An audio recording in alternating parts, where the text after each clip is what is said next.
Okay, in this video we're going to go over adding some things to make our game a little bit more interesting. So we've got our player and our pickups, food that we have to collect, and we've got our enemies that we have to avoid.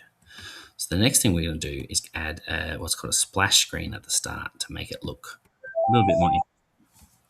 So the way we do that is we go into our game section and we're going to scroll right down the bottom here until we find show long text. I'm going to grab that and I'm going to put it right at the start.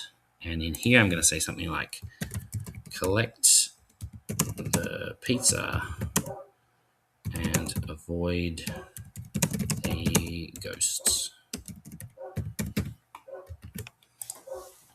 Okay, and you'll see when the game starts now, it comes up with a little bit of text there.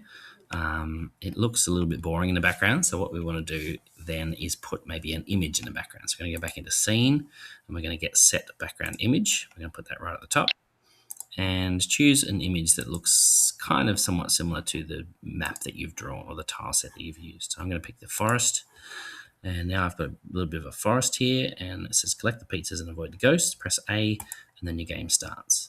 The other thing I want to do to make it a little bit more challenging is add a timer. So we're going to go into info, scroll down to you see the countdown. We're going to go to start countdown. We're going to set that as after they've clicked the A button up the text.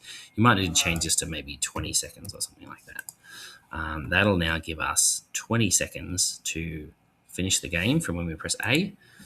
Otherwise, the game will end.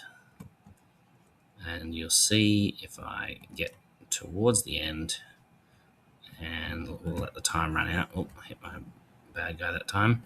You'll see that the game should end when our timer gets to 0. And that's it. That's it for this video.